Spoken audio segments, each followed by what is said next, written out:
Ang ebanghelyo ngayong linggo, ika-21 ng Setyembre, ay mula kay San Lucas. Sinabi ni Jesus sa kanyang mga alagad, "May taong mayaman na may isang katiwala. May nagsumbong sa kanyang nilulustay nito ang kanyang ari-arian. Kaya't ipinatawag niya ang katiwala at tinanong, 'Ano ba itong naririnig ko tungkol sa iyo? Ibigay mo sa akin ang ulat ng iyong pangangasiwa, sapagkat tatanggalin na kita sa iyong tungkulin.' Sinabi ng katiwala sa kanyang sarili, 'Ano ang gagawin ko? Aalisin ako ng aking amo sa pangangasiwa. Hindi ko kayang magbungkal ng lupa. Nahihiya naman ako magpalimos. Alam ko na ang aking gagawin. Maalis man ako sa pangangasiwa, ay may tatanggap naman sa akin sa kanilang tahanan.' Kaya't isa-isa niyang tinawag ang mga may utang sa kanyang amo. Tinanong niya ang una, 'Magkano ang utang mo sa aking amo?' Sumagot ito, 100 tapayang langis po.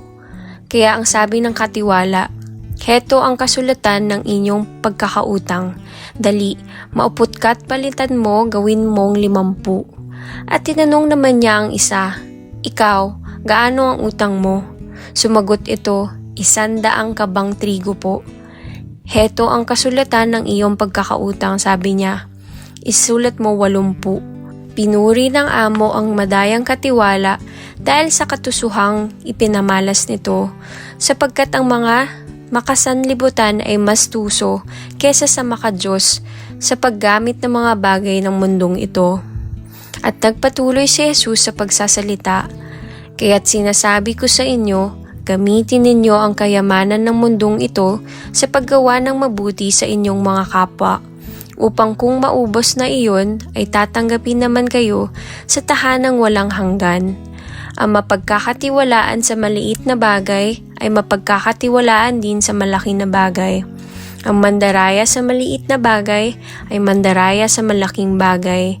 Kaya kung hindi kayo mapagkakatiwalaan sa mga kayamanan ng mundong ito, sino ang magtitiwala sa inyo ng tunay na kayamanan? At kung hindi kayo mapagkakatiwalaan sa kayamanan ng iba, sino ang magbibigay sa inyo ng talagang para sa inyo? Walang aliping maaaring maglingkod sa dalawang Panginoon, sapagkat kamumuhian niya ang isa at iibigin ang ikalawa. Paglilingkuran niya ng tapat ang isa at hahamakin ang ikalawa. Hindi kayo maaaring maglingkod sa Diyos at sa kayamanan." Ang mabuting balita ng Panginoon.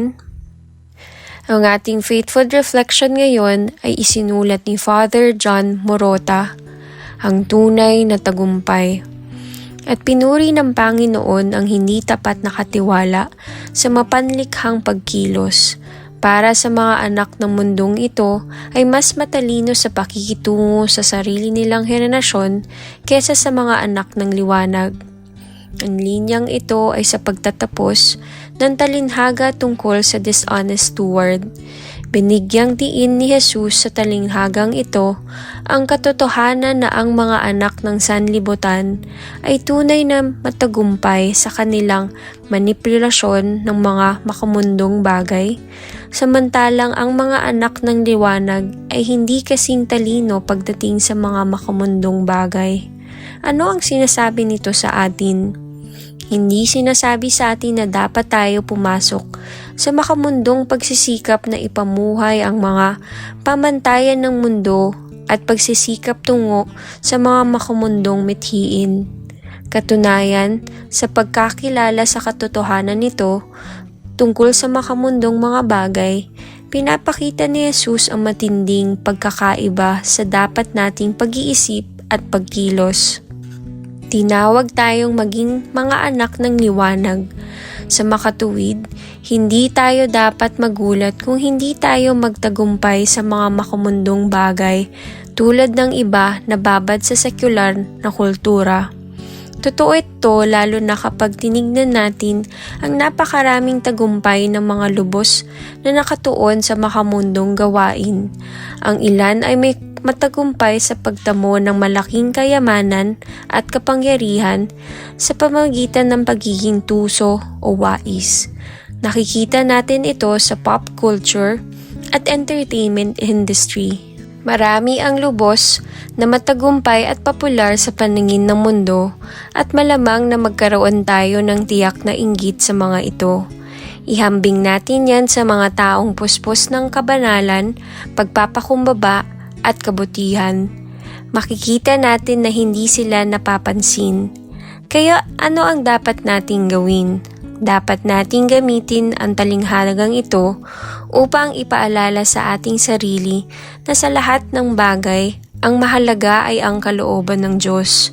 Paano tayo nakikita ng Diyos at ang pagsisikap na ibinibigay natin sa pamumuhay ng banal.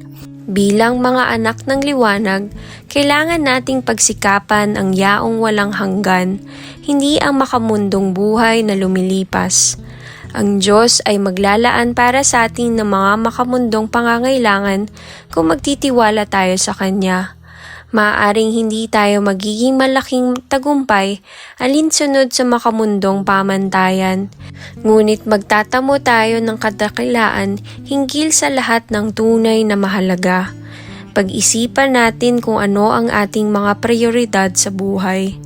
Nakatuon ba tayo sa pagtatayo ng kayamanang walang hanggan?